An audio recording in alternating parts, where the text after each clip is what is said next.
மக்களே, ரீசனிங்ல data interpretation அதாவது விளக்கப்படம் தொடர்ந்து வரக்கூடிய கணக்குகள் தான் பார்க்க போறோம். ரொம்ப ரொம்ப ஈஸியான கணக்குகள் சரிங்களா? ரொம்ப முக்கியமானதும் கூட. சரி வாங்க இப்போ கணக்குள்ள போயிடலாம். என்ன கொடுத்திருக்காங்க? இந்த எளிய வட்ட விளக்கப்படத்திலிருந்து மாணவர்கள் முதல் வகுப்பு தேர்ச்சி பெற்றவர்களது விழுக்காடு என்ன அப்படின்னு சொல்லிட்டு கேட்டிருக்காங்க சரிங்களா? ரொம்ப முக்கியமான கணக்கு. 2018 குரூப் 2ல கேட்கப்பட்ட கேள்வி சரிங்களாங்க. சரி இந்த கணக்குள்ள போறதுக்கு முன்னாடி நம்மளுக்கு ஒன்னே ஒண்ணு தெரியணும் சரிங்களாங்க. ஒரு முழு வட்டம் அப்படின்னா நம்மளுக்கு என்னன்னு தெரியணும்? 360 டிகிரி அப்படிங்கிறது எல்லாத்துக்குமே தெரிஞ்சிருக்கும் சரிங்களா? இந்த இடத்துல ஜஸ்ட் ஒரு ரீகேப் பண்றேன் சரிங்களா? இந்த முழு வட்டத்தினுடைய அந்த கோணம் சரிங்களா? கோணம் என்னவாக இருக்கும்? 360 டிகிரியாக இருக்கும் சரிங்களா? அரைவட்டத்தினுடைய கோணம் என்னது? 180 டிகிரி. ஆனா ஒரு ஃபுல் சர்க்கிள் சரிங்களா? ஒரு சர்க்கிளோட ஆங்கிள் என்னவாக இருக்கும்? 360 டிகிரியாக இருக்கும் சரிங்களா? சர்க்கிளோட ஆங்கிள் 360 டிகிரி. இதை மட்டும் ஜஸ்ட் ஒரு ரீகேப் பண்ணிக்கிறேன் இந்த இடத்துல. சரி இப்போ அவங்க என்னங்க கேட்டாங்க? முதல் வகுப்புல தேர்ச்சி பெற்றிருப்பாங்கல்ல அந்த மாணவர்களுடைய விழுக்காடு என்னவாக இருக்கும் அப்படின்னு சொல்லிட்டு கேட்டிருக்காங்க சரிங்களா? அது மட்டும் இல்லாம உள்ளுக்கு கொடுத்திருக்கக்கூடிய இன்ஃபர்மேஷன் நம்மளுக்கு என்னங்க இருக்கு? இது முதல் வகுப்பு தேர்ச்சி பெறாதவர்கள் 3ஆம் வகுப்பு 2ஆம் வகுப்பு அது எல்லாமே கொடுத்துட்டாங்க. அவங்க இன்ஃபர்மேஷன் எதை மட்டும் தான் கொடுத்திருக்காங்க அப்படின்னா இந்த டிகிரில மட்டும் தான் கொடுத்திருக்காங்க இல்லையா? கோணங்களை மட்டும் தான் கொடுத்திருக்காங்க. அப்போ அந்த ஆங்கிள்ஸை மட்டும் தான் கொடுத்திருக்காங்க. அப்போ நம்ம ஆங்கிளை வச்சுதான் சால்வ் பண்ற மாதிரி இருக்கும் சரிங்களாங்க. நேர் விகிதம் எதிர் விகிதம் கான்செப்ட் தெரிஞ்சிட்டாலே இது ரொம்ப ஈஸியா சால்வ் பண்ணிடலாம் சரிங்களா? ஏன்னா பர்சன்டேஜ் வச்சு தானே சரிங்களா? அப்ப நேர் விகிதம் எதிர் விகிதம் கான்செப்ட் எல்லாத்துக்குமே தெரிஞ்சிருக்கும் சரிங்களா? அதை வச்சுதான் சால்வ் பண்ண போறோம் சரிங்களாங்க. அப்போ இது ஒரு முழு வட்டம் சரிங்களா? ஒரு முழு வட்டத்தினுடைய அந்த டிகிரி என்னவாக இருக்கும்? அந்த ஆங்கிள் என்னவாக இருக்கும்? 360 டிகிரியா இருக்கும் சரிங்களா? சரி இருந்துட்டு போட்டோம். அந்த வட்டத்துல முதல் வகுப்புல தேர்ச்சி பெற்றிருப்பாங்கல்ல அந்த மாணவர்களோட அந்த எண்ணிக்கை எப்படி இருக்கா? இந்த சர்க்கிள்ல சரிங்களா? அந்த டேட்டா படி எவ்வளவு இருக்கு? இந்த 90 டிகிரியாக இருக்கு சரிங்களா? அப்போ அந்த 90 டிகிரிய நம்ம சதவீதத்துல கண்டுபிடிக்கணும் சரிங்களா? இதுதான் அவங்க கேட்டிருக்கக்கூடிய கேள்வி. சரி நம்ம நேர் விகிதம் எதிர் விகிதம் கான்செப்ட் படி போனோம் அப்படின்னா 360 டிகிரி அப்படின்னா 100% சரிங்களா? இப்படிதான் எடுத்துக்குவோம். 360 டிகிரி அப்படின்னா 100%. அப்போ இங்க 90 டிகிரி அப்படிங்கிறது எத்தனை சதவீதம் அப்படிங்கிறது நம்ம கண்டுபிடிக்க போறோம். அப்ப 90 டிகிரி அப்படிங்கிறது எத்தனை சதவீதம்? இப்படிதான் நம்ம நேர்விதம் எதிர்விதம் கான்செப்ட் சால்வ் பண்ணுவோம். சரி அப்போ இங்க பாருங்களேன் 360 டிகிரி அப்படிங்கிறதுல 100% இருந்திருக்கும் சரிங்களா?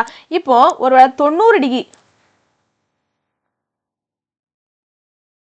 இங்க டிகிரி எழுதிக்கிறேன், இங்க பர்சன்டேஜ் சரிங்களா? 100% அப்படின்னு சொல்லிட்டு எடுத்திருக்கேன்ல அதை எழுதிக்கிறேன். சரி இப்போ என்னங்க ஆயிருக்கு? 360 டிகிரி எப்போ 100% இருக்கேல 360 டிகிரி. அப்போ 90 டிகிரி அப்படின்னா சதவீதம் குறையும் தானே சரிங்களா? 100% இருந்து சதவீதம் என்னாவும் குறையும் கரெக்டா? 360 டிகிரில இந்த சைடு அதாவது டிகிரில என்ன இருக்கு? 360 டிகிரில இருந்து 90 டிகிரியா குறைஞ்சிருக்கு. 360 டிகிரியாக இருக்கையில 100% அப்படின்னா 90 டிகிரியாக இருக்கையில சதவீத மதிப்பு குறையத்தானே செய்யும் சரிங்களா? அப்ப ரெண்டு பக்கம் என்ன இருக்கு? குறைஞ்சிருக்கு. ரெண்டு பக்கமே குறைஞ்சிருக்கு. அப்ப இது என்னது? நேர் விகிதம்னு சொல்லுவோம். நேர் விகிதம்னா என்ன பண்ணுவோம்? கிராஸ் மல்டிப்ளிகேஷன் பண்ணுவோம் சரிங்களா? அப்போ x into 360 equal to 100 into 90 அப்படின்னு சொல்லிட்டு இருக்கும் சரிங்களா? சரி இப்ப எக்ஸோட மதிப்பு தான் தேவை சரிங்களா? அந்த 90 டிகிரி எத்தனை சதவீதம் அப்படிங்கிறது தான் தேவை. அப்ப எக்ஸ் மட்டும் ஒரு பக்கம் இருக்கட்டும். 360 அந்த பக்கம் கொண்டு போவோம் சரிங்களா? ஈக்குவல்ட்டுக்கு வலது பக்கம் கொண்டு போவோம். அப்ப என்ன ஆகும்? மல்டிப்ளிகேஷன்ல இருக்குது வலது பக்கம் போயில டிவைடுக்கு போவோம் சரிங்களா? யாருக்குமே இருக்கக்கூடிய 100 90 அப்படியே இருக்கட்டும் சரிங்களா? இப்ப 360 மட்டும் வலது பக்கம் போயில 300 டிவைடட் பை 360 அப்படின்னு சொல்லிட்டு ஆகும் சரிங்களா? இங்க ஒரு சேவர் இங்க ஒரு சேவர் கேன்சல் பண்ணிக்கலாம். 9 9 4 9 36 சரி 1 4 4 இங்க இரு 4 8 மிச்சம் 2 இருக்கும் 20 இருக்கும் I 4 20. அப்போ எத்தனை சதவீதம்? x ஈக்குவல் டு எத்தனை சதவீதம்? 25% சரிங்களா? ஆப்ஷன்ல இருக்கான்னு பாருங்க. ஆப்ஷன் டி தான் சரிங்களா? வேற ஒண்ணுமே கிடையாது சரிங்களாங்க. அப்போ அவங்க டிகிரி கொடுத்துருவாங்க சரிங்களா? இந்த மாதிரி டிகிரியை மட்டும் தான் கொடுத்துருப்பாங்க சரிங்களா? அந்த ஒரு பகுதியோட அந்த ஆங்கிள் என்ன அந்த கோணம் என்ன அப்படிங்கறத மட்டும் தான் கொடுத்துருப்பாங்க. அதை வச்சு நம்ம தான் அந்த சதவீதம் கண்டுபிடிக்கிற மாதிரி இருக்கும் சரிங்களா? அப்போ இந்த இடத்துல இந்த மாதிரி கொடுத்துட்டாங்கன்னா நமக்கு தெரிஞ்சுக்க வேண்டியது ஒரே ஒரு விஷயம் தான். முழு வட்டத்தினுடைய அந்த கோணம் என்னவாக இருக்கும்? 360 டிகிரியா இருக்கும். அந்த ஆங்கிள் 360 டிகிரி. அது மட்டும் இல்லாம இந்த நேர் விகிதம் எதிர் விகிதம் இந்த கான்செப்ட் தெரிஞ்சிருக்கணும். வேற ஒண்ணுமே கிடையாது. ரொம்ப ஈஸியா சால்வ் பண்ணிடலாம் சரிங்களா? சரி அடுத்த क्वेश्चन போயிடலாம். என்ன கேட்டிருக்காங்க? ரூபாய் 9000 மாத சம்பளத்தை நடுவர் கீழ்கண்டவாறு செலவு செய்தால் அவர் உணவிற்காக செலவிடும் சதவீதம் காண்க அப்படின்னு சொல்லிட்டு கேட்டிருக்காங்க சரிங்களாங்க. இங்கேயும் டிகிரியில தான் கொடுத்திருக்காங்க சரிங்களா? இதுவும் ரொம்ப முக்கியமான கணக்கு. 2019ல கேட்கப்பட்ட கேள்வி சரிங்களாங்க. இது கிளியரா இல்லைன்னு நினைக்கிறேன். இந்த வட்டத்தில் உள்ளதை நானே சொல்றேன் சரிங்களா. இது உணவுக்கான செலவு 144 டிகிரி சரிங்களா. இந்த இடத்துல இருக்கிறது உணவுக்கான செலவு 144 டிகிரி. இது சேமிப்பு சரிங்களா. சேமிப்பு நம்மளுக்கு 36 டிகிரி சரிங்களா. இதர செலவு சரிங்களா. இது என்னது இதர செலவு. இதர செலவு வந்து 108 டிகிரி. இது எத்தனை 36 டிகிரின்னு சொல்லியிருந்தேன். இது 144 டிகிரின்னு சொல்லியிருந்தேன் சரிங்களா. இது இருக்கட்டும். இது என்னது மருத்துவ செலவு சரிங்களா. மருத்துவ செலவு இங்க 72 டிகிரி சரிங்களா. இப்படி கொடுத்துருக்காங்க. சாரிங்க கொஞ்சம் கிளியரா இல்ல இந்த क्वेश्चन. சரி இருந்துட்டு போட்டும் சரிங்களா. இன்னொரு क्वेश्चन வாசிக்கிறேன். 9000 மாத சம்பளத்தில் நடுவர் கீழ்க்கண்டவாறு செலவு செய்தால் அவர் உணவிற்கு செலவிடும் சதவீதம் காண்க அப்படின்னு சொல்லிட்டு கேட்காங்க சரிங்களா. உணவுக்கு இந்த படம் படி 144 டிகிரி சரிங்களா. அவங்க பிரிச்சிருக்கிறது எவ்வளவு 144 டிகிரி சரிங்களா.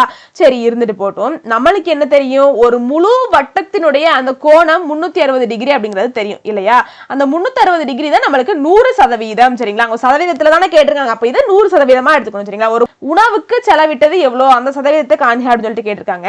அவங்க நம்ம கோணத்துல நம்மளுக்கு இருக்கிறது என்னதுங்க 144 டிகிரி அப்படின்னு சொல்லிட்டு இருக்கு. இந்த 144 டிகிரி இந்த வட்டத்துல எத்தனை சதவீதம் அப்படிங்கறத நம்ம கண்டுபிடிக்க போறோம். அதை எக்ஸ் எடுத்துக்கிடுவோம் சரிங்களா. இந்த சைடு டிகிரி எழுதியிருக்கேன், இந்த சைடு பர்சன்டேஜ் எழுதியிருக்கேன் சரிங்களா. பர்சன்டேஜ் 144 டிகிரிக்கு எத்தனை பர்சன்டேஜ் அப்படிங்கறத கண்டுபிடிக்க போறோம். சரி இங்க பாருங்களேன் 360ல இருந்து 144 குறைஞ்சிருக்கு சரிங்களா. 360 டிகிரியாக இருக்கல 100% அப்படின்னா 144 டிகிரியாக இருக்கல சதவீத மதிப்பு திரும்ப என்ன செய்யும், குறையதானே செய்யும் சரிங்களா. அப்ப ரெண்டு பக்கமே குறைஞ்சிருந்துச்சுன்னா அது என்னது நேர் விகிதம். அப்ப என்ன பண்ணுவோம், கிராஸ் மல்டிப்ளிகேஷன் பண்ணுவோம். அப்ப x into 360 equal to 100 into 144 அப்படின்னு சொல்லிட்டு இருக்கும். அப்ப x ஈக்குவல் டு 360 வலது பக்கம் போய் டிவைடுக்கு போவோம். 100 இன்ட்டு 144 டிவைடட் பை 360 சரி இருந்துட்டு போட்டோம். இங்க ஒரு சேவர் இங்க ஒரு சேவர் கேன்சல் ஆயிரும். இப்போ ரெண்டாம் வாய்ப்பாட்டில் போட்டோம் அப்படின்னா i 2 10 இங்க ஓ 2 2 மிச்சம் 1 இருக்கு 16 இருக்கும் 8 2 16 சரி திரும்ப ரெண்டாம் வாய்ப்பாட்டில் போட்டோம் அப்படின்னா 9 2 18 இங்க 7 2 14 இரு 2 4 சரிங்களா. ஓர் 9 9 8 9 72 சரிங்களா. அப்ப 5 இன்ட்டு 8 நம்மளுக்கு எத்தனை 40. அப்ப x equal to 40% option d தான் சரிங்களா. சரி அடுத்த கணக்கு போயிடலாம். கீழே குறிப்பிடப்பட்டுள்ள வட்ட வரைபடமானது ஒரு குடும்பத்தார் உணவு, உடை, வாடகை, இதர செலவுகள் மற்றும் சேமிப்புக்கு செலவு செய்வதை குறிப்பிடுகிறது சரிங்களா. இதை சொல்லிட்டாங்க. எனில் குடும்பத்தின் வருட வருமானம் ரூபாய் 60,000 எனில் அவர்கள் சேமிப்பு தொகை யாது அப்படின்னு சொல்லிட்டு கேட்டிருக்காங்க சரிங்களாங்க. குடும்பத்தினுடைய வருட வருமானத்தை கொடுத்துட்டாங்க சரிங்களா. என்ன கேட்டாங்க, அவங்க சேமிப்பு எவ்வளவுகான் சேமிக்கிறாங்க, அந்த 60,000த்துல அவங்களோட சேமிப்பு என்னவாக இருக்கு அப்படிங்கறத கேட்டாங்க சரிங்களா. சரி ஒரு வட்டம் கொடுத்துட்டாங்க, டிகிரிஸ் தான் கொடுத்துருக்காங்க சரிங்களா. எல்லாமே டிகிரியே கொடுத்துட்டாங்க சரிங்களா. 180 டிகிரி 72 டிகிரி 72 டிகிரி 72 டிகிரி சரிங்களா. எப்படி இருக்குங்கிறத பாத்துக்கோங்க. அப்போ நம்மளுக்கு ஒரு முழு வட்டம்னா அது என்னங்க 360 டிகிரி தானா சரிங்களா. சரி இருந்துட்டு போட்டோம். அவங்க என்ன சொல்லிட்டாங்க அப்படின்னா இது எல்லாமே செலவு பண்றது தானே கொடுத்துருக்காங்க. எல்லாமே செலவு பண்றது சேமிக்கிறது மட்டும் தானே கொடுத்திருக்காங்க. அப்போ அவங்களோட மாத வருமானத்தை தானே இப்படி இந்த வட்டத்துல பிரிச்சிருக்காங்க சரிங்களா. இந்த மாத வருமானத்தை தானே வட்டத்துல பிரிச்சிருக்காங்க. அப்போ அந்த மாத வருமானம் 60,000 சரிங்களா. அவங்க தான் கொடுத்திருக்காங்க. இந்த 360 டிகிரியும் 60,000 360 டிகிரியும் 60,000 எப்படி சொல்லுது, 360 டிகிரியும் 60,000 சொல்லிட்டு எப்படி சொல்லுது, அந்த 60,000த்துல இருந்து சேமிச்சதையும் செலவு பண்ணதையும் தானே இப்படி பிரிச்சிருக்காங்க. அப்போ அந்த ஒரு முழு வட்டம் எனக்கு 60,000, அந்த 60,000த்துல பிரிச்சதுதான் சேமிப்பு செலவு எல்லாம். ஓகே தானே, இது புரிஞ்சிருச்சுல. ரொம்ப ரொம்ப முக்கியமான சரிங்களா. இந்த கான்செப்டை நல்ல மண்டையில ஏத்துக்கோங்க. சரி இருந்துட்டு போட்டோம். அதுல அவங்க என்ன கேட்டாங்க, சேமிப்புக்கான தொகை என்னங்கிறத கேட்டாங்க சரிங்களா. சேமிப்பு அவங்க எவ்வளவு சேமிக்கிறாங்கிறத கேட்டாங்க. எல்லாத்துக்குமே டிகிரி கொடுத்துருக்காங்க. நல்லா பாருங்க, எல்லாத்துக்குமே டிகிரி கொடுத்துருக்காங்க, சேமிப்புக்கு டிகிரி கொடுக்கல. அப்போ சேமிப்போட டிகிரியை நம்ம தான் கண்டுபிடிக்க போறோம். எல்லாத்துலயும் மேல பார்த்தது எல்லாத்துலயும் பர்சன்டேஜ் கேட்டிருந்தாங்க சரிங்களா. இங்க தொகையை கேட்டிருக்காங்க சரிங்களா. இப்போ நம்மளுக்கு சேமிப்போட அந்த டிகிரி தெரிஞ்சாதான் அந்த செலவு எவ்வளவு அப்படிங்கிற அந்த காசை கண்டுபிடிக்க முடியும் சரிங்களா. அந்த தொகையை கண்டுபிடிக்க முடியும். அப்ப முதல்ல நம்ம ஸ்டெப் என்னது, இப்போ சேமிப்புக்கான அந்த டிகிரியை கண்டுபிடிக்கிறது, அந்த கோணத்தை கண்டுபிடிக்கிறது சரிங்களா. சரி அப்போ என்னங்க பண்ணுவோம், முதல்ல இந்த முழு வட்டமும் 360 டிகிரியா. சரி அந்த முழு வட்டத்துல இருந்து மிச்சம் எல்லாத்தையும் சேமிப்பு தவிர மித்த எல்லாத்துக்குமே நம்மளுக்கு டிகிரி தெரிஞ்சிருச்சு சரிங்களா. அப்போ அந்த முழு வட்டத்துல இருந்து மிச்சம் எல்லாத்தையும் நம்ம கழிச்சிட்டோம், மிச்சம் எல்லா டிகிரியும் கழிச்சிட்டோம் அப்படின்னா நம்மளுக்கு சேமிப்புக்கான டிகிரி தெரிஞ்சிருவாங்க. நான் சொல்றது கரெக்ட் தானே, நல்லா உள்வாங்கிக்கிட்டீங்களா. இப்போ இந்த 360 டிகிரி அந்த ஃபுல் சர்க்கிள்ல இருந்து இந்த பகுதி இந்த பகுதி இந்த பகுதி இந்த பகுதி மொத்தம் 5 பகுதிகளா பிரிச்சிருக்காங்க. அந்த 5 பகுதிகள்ல ஒரு பகுதியோட டிகிரி தான் நம்மளுக்கு தெரியல. அப்போ ஒரு முழு வட்டத்தை தான் பிரிச்சிருக்காங்க. அந்த முழு வட்டத்துல 5ஆவதா இருக்கக்கூடிய அந்த பகுதியை நம்ம கண்டுபிடிக்கிறதுக்கு அந்த முழு வட்டத்துல இருந்து 4 தெரிஞ்ச 4 பகுதியோட டிகிரிகளை கழிச்சிட்டோம் அப்படின்னா 5ஆவதா இருக்கக்கூடிய அந்த டிகிரி நம்மளுக்கு கிடைச்சிரும்ல. அதைத்தான் பண்ண போறேன், வேற ஒண்ணுமே கிடையாது. சரிங்களா? என்ன பண்ணணும், நான் இப்போ கழிக்கணும். என்னத்தை மிச்சம் இருக்கக்கூடிய எல்லா டிகிரிஸையும் கழிக்கணும் இல்லையா? அப்ப 5ஆவதா இருக்கக்கூடிய அந்த சேமிப்புக்கான டிகிரி எனக்கு கிடைச்சிரும். சரிங்களா? அப்ப என்ன பண்ணணும், எல்லாத்தையும் கழிக்கணுமா? அப்ப 72 டிகிரி பிளஸ் 72 டிகிரி இது இது அதுக்கப்புறம் திரும்பியும் ஒரு 72 டிகிரி பிளஸ் 180 டிகிரி. சரிங்களா? இது எல்லாத்தையும் நான் என்ன பண்ணணும், 360 டிகிரில இருந்து கழிச்சிட்டேன் அப்படின்னா எனக்கு இந்த சேமிப்பினுடைய டிகிரி கிடைச்சிரும். சரிங்களா?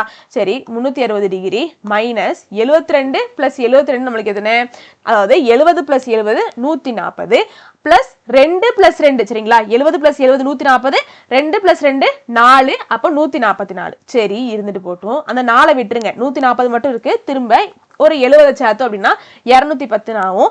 ஏற்கனவே ஒரு 4 இருக்கு, பிளஸ் ஒரு 2 6. சரிங்களா? அப்போ 216 இல்லையா? சரி, இருந்துட்டு போட்டோம். அதுக்கப்புறம் என்ன, 216 கூட ஒரு 108 கூட்டணும் இல்லையா? அப்ப கூட்டணும் அப்படின்னா 6 பிளஸ் 8 14, 14 மிச்சம் 1 2, 2 பிளஸ் 1 3. சரிங்களா? அப்ப 324. சரி, அப்ப 360 டிகிரில இருந்து 324 டிகிரியை நான் கழிச்சு அப்படின்னா கடைசி எனக்கு 36 டிகிரி அப்படின்னு சொல்லிட்டு கிடைக்கும். சரிங்களா? வேற ஒண்ணுமே கிடையாது. அப்போ சேமிப்போட சதவீதம் என்னது நம்மளுக்கு 36 டிகிரி. சரிங்களா?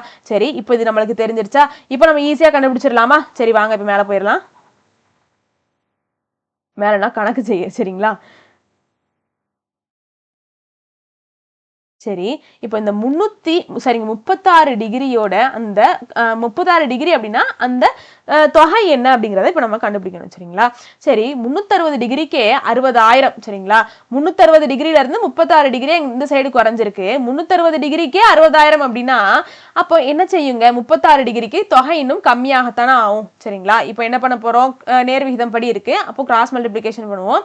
அப்போ x into 360 degree equal to 60,000 into 36. சரிங்களா? சரி, அப்போ எக்ஸ் தான் தேவை, எக்ஸ் மட்டும் ஒரு பக்கம் எடுக்கட்டும். Equal to 60,000 into 36 divided by என்ன ஆகும், 360 வலது பக்கம் போகல டிவைடுக்கு போகும். சரிங்களா? சரி, இப்போ இந்த சைவர் கேன்சல் பண்ணிக்கலாம். ஒரு 36 36, ஒரு 36 36, கடைசியா 6000 அப்படி இருக்கு. ஆப்ஷன் பி தான் சரி. சரிங்களா? சரி, அடுத்த கொஸ்டின் போயிடலாமா? இது ரொம்ப முக்கியமான கணக்கு, 2018 கேட்கப்பட்ட கேள்வி. சரிங்களா? அடுத்த கொஸ்டின் போயிடலாம். இவ்வளவு நேரம் வட்டத்துல கொடுத்திருந்தாங்க இல்லையா? இப்போ அந்த வட்டத்தையே விளக்கமா கொடுத்துட்டாங்க, வேற ஒண்ணுமே கிடையாது. நான் வாசிக்கிறேன் பாருங்க. பின்வரும் அட்டவணையில் உள்ள ஒரு குடும்பத்தில் மாத வரவு செலவு விவரங்கள் தரப்பட்டுள்ளன. சரிங்களா? அதில் கல்வி செலவுக்கான மைய கோண அளவை காண்க. சரிங்களா? கோணம், சரிங்களா, கோண அளவை கண்டுபிடிக்க சொல்றாங்க. சரிங்களா? விவரங்கள் எல்லாமே கொடுத்திருக்காங்க, கல்விக்கானதை கண்டுபிடிக்க சொல்லியிருக்காங்க. சரிங்களா? சரி, இருந்துட்டு போட்டோம். ரொம்ப ரொம்ப முக்கியமான கணக்கு, 2018 கேட்கப்பட்ட கேள்வி. சரிங்களா? சரி, இருந்துட்டு போட்டோம். அப்போ அவங்க என்னங்க சொல்லிட்டாங்க, கோண அளவை தான் கண்டுபிடிக்க சொல்லியிருக்காங்க. அப்ப இதுல இருந்து தெரியுது அவங்களுக்கு அந்த, அப்ப இதுல இருந்து அந்த விளக்கப்படம் தான் அவங்க கொடுத்திருக்காங்க. சரிங்களா? அந்த வட்ட விளக்கப்படம் தான் அவங்க கொடுத்திருக்காங்க அப்படிங்கிறது தெரிஞ்சிருச்சா? சரி, இருந்துட்டு போட்டோம். வட்ட விளக்கப்படம் தான் கொடுத்திருக்காங்க. என்ன சொல்லிட்டாங்க, அதில் கல்வி செலவுக்கான மைய கோண அளவை காண்க அப்படிங்கிற மாதிரி சொல்லிட்டாங்க. சரிங்களா? சரி, இருந்துட்டு போட்டோம். அப்போ இதுல இருந்து நம்மளுக்கு என்னங்க தெரியுது, அவங்க என்னதெல்லாம் கொடுத்துட்டாங்க அப்படின்னா ஒரு குடும்பத்தோட வரவு செலவு எல்லாத்தையுமே கொடுத்துட்டாங்க. சரிங்களா? அவங்களுக்கு எவ்வளவு ஹான் வருது, அதுல எவ்வளவு செலவு பண்றாங்க, எவ்வளவு சேமிக்கிறாங்க அப்படிங்கறத இதுல கொடுத்துட்டாங்க. அப்போ வருமானம் நம்மளுக்கு தெரியல, வருமானத்தை நம்ம தான் கண்டுபிடிக்கிற மாதிரி இருக்கும். சரிங்களா? ஏன் வருமானத்தை கண்டுபிடிக்கிறோம், ஒரு 360 டிகிரிய நம்ம என்ன சொல்லுவோம், வருமானம்னு சொல்லுவோமா? மேலதானே பார்த்தோம், இந்த கணக்குல தானே பார்த்தோம். இப்போ அந்த 360 டிகிரி ஒரு முழு வட்டத்துல இருந்துதான் அவங்களோட வரவு செலவு அப்படி எல்லாத்தையும் பிரிச்சிருக்கோம். சரிங்களா? அப்போ அந்த முழு வட்டத்தை தான் நம்ம இங்க என்னன்னு கன்சிடர் பண்ணுவோம், அந்த வரவாக கன்சிடர் பண்ணுவோம். சரிங்களா? 360 டிகிரி. சரிங்களா? அதுதான் என்னது இங்க வரவு. சரிங்களா? அப்போ இங்க நம்மளுக்கு வரவு தெரிஞ்சாதானே அதுக்கப்புறம் கல்விக்கானதை போட்டு அதுல இருந்து நம்ம டிகிரியை கண்டுபிடிக்க முடியும். அந்த கோண அளவை தானே கேட்டிருக்காங்க. அப்போ 360 டிகிரி அந்த வரவு, அந்த மொத்த வரவு என்ன அப்படிங்கறத கண்டுபிடிக்கணும். சரிங்களா? அப்ப மொத்த வரவை எப்படி கண்டுபிடிக்கிறது அப்படின்னா அவங்களுக்கான அந்த செலவுகள், சரிங்களா, செலவு சேமிப்பு இது எல்லாத்தையும் நம்ம கூட்டிட்டோம் அப்படின்னா நம்மளுக்கு மொத்தம் எவ்வளவு வரவு வருது அப்படிங்கிறது கிடைச்சிருமா? அப்போ இது எல்லாத்தையும் கூட்டணும் சரிங்களா. என்னதெல்லாம் கொடுத்துருக்காங்க, 4800, 2400, 1600 சரிங்களா. அதான் 1600, 800, 1000, 1400 சரிங்களா. எல்லாத்தையும் கூட்டணும். 4800, 2400 முதல்ல கூட்டுவோம் சரிங்களா. இப்போ 4000, 2000 எடுத்துக்கோங்க, 6000 சரிங்களா. இப்போ 800, 400 கூட்டணும் அப்படின்னா 1200, 6000 கூட 1200 கூட்டணும் அப்படின்னா 7200 சரிங்களா. இப்போ 7200 கூட இந்த 800 நான் கூட்டினேன் அப்படின்னா 8000 ஆயிருமா. சரி, 8000 கூட இந்த 1600 நான் கூட்டல சரிங்களா. இந்த 8000 கூட ஒரு 1000 கூட்டினேன் அப்படின்னா எனக்கு 9000 ஆயிருமா. சரி, இந்த 9000 கூட திரும்ப ஒரு 1400 கூட்டினேன் அப்படின்னா 10400 அப்படின்னு சொல்லிட்டு ஆயிரும். இப்போ இந்த 10400 கூட ஒரு 1600 நான் கூட்டினேன் அப்படின்னா 12000 ரூபாய் ஆயிரும் சரிங்களா. அப்போ மொத்த செலவு சரிங்களா, இது எல்லாத்தையும் கூட்டினேன் அப்படின்னா எனக்கு 12000 ரூபாய் கிடைக்கும். அப்போ மொத்த செலவு நம்மளுக்கு எவ்வளோ, 12000 ரூபாய் சரிங்களா. அந்த 12000 ரூபாயில தான் அந்த கோணமாக பிரிச்சிருக்காங்க, அந்த வட்டத்துல இருந்து சரிங்களா, கோணங்களாக பிரிச்சு எடுத்திருப்பாங்க சரிங்களா. அப்போ அந்த முழு வட்டத்தோட அந்த கோணம் என்னது நம்மளுக்குங்க, 360 டிகிரி சரிங்களா. அதாவது நம்மளுக்கு சரிங்களா இந்த இடம் சரிங்களா. அப்போ கல்விக்கான முதல்ல நம்மளுக்கு செலவு என்னதுங்க, கல்விக்கு எவ்வளவு செலவு பண்றாங்க அப்படின்னா 800 ரூபாய் செலவு பண்றாங்க. நம்ம என்ன கண்டுபிடிக்க போறோம், அந்த கோணம் என்ன அப்படிங்கறத கண்டுபிடிக்க போறோம். இப்போ 12000 இருந்து இங்க 800 ரூபாய் குறைஞ்சிருக்கு. 12000 அப்படிங்கிற 360 அப்படின்னா 800 ரூபாய்க்கு கோணம் குறைஞ்சிருக்க தானே செய்யும். இப்போ நேர் விகிதமா கிராஸ் மல்டிபிளிகேஷன் பண்ணணுமா, பண்ணோம் அப்படின்னா என்ன கிடைக்கும், 12000 into X equal to 800 into 360 அப்படின்னு சொல்லிட்டு கிடைக்குமா. சரி, இருந்துட்டு போட்டோம், எக்ஸ் மட்டும் ஒரு பக்கம் இருக்கட்டும். சரி, equal to 800 into 360 divided by 12000 சரிங்களா. சரி, இப்போ இங்க 2 சைவர் இங்க 2 சைவர் கேன்சல் பண்ணிக்கலாம், இங்க ஒரு சைவர் இங்க ஒரு சைவர் கேன்சல் பண்ணிக்கலாம். இங்க 4 2 சரிங்க, இங்க 2 8, இங்க 3 12 சரிங்களா. இங்க 1 3 3, இங்க 1 3 3, 2 3 6. அப்ப 2 இன்ட்டு 12 24 அப்படின்னு சொல்லிட்டு கிடைச்சிருக்கு. அப்ப எக்ஸினுடைய மதிப்பு நம்மளுக்கு எவ்வளவு, 24 டிகிரி சரிங்களா. ஆப்ஷன்ல இருக்கான்னு பாருங்க, ஆப்ஷன் பி தான் சரிங்களா. அடுத்த கணக்கு போயிடலாமா.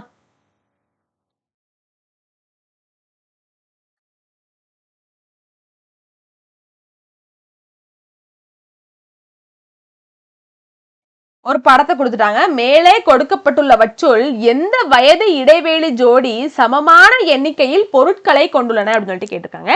முக்கியமான கணக்கு, 2018 கேட்கப்பட்ட கேள்வி. இருந்துட்டு போட்டும், இது வயது இடைவெளி, அதாவது இந்த இருக்குல்ல இந்த எக்ஸ் ஆக்சிஸ் ஃபுல்லா வயது இடைவெளி சரிங்களா. இந்த ஒய் ஆக்சிஸ் ஃபுல்லா அவங்க வச்சிருக்கக்கூடிய பொருட்கள் சரிங்களா, பொருட்கள் சரிங்களா. அப்போ எந்த வயது இடைவெளியில் உள்ள அந்த ஜோடிகள் சமமான எண்ணிக்கையிலான பொருட்களை வச்சிருக்காங்க அப்படிங்கிறத கேட்டிருக்காங்க சரிங்களாங்க. எந்த வயது இடைவெளி ஜோடி சமமான எண்ணிக்கையில் பொருட்களை கொண்டுள்ளன அப்படின்னு சொல்லிட்டு கேட்டிருக்கான் சரிங்களா.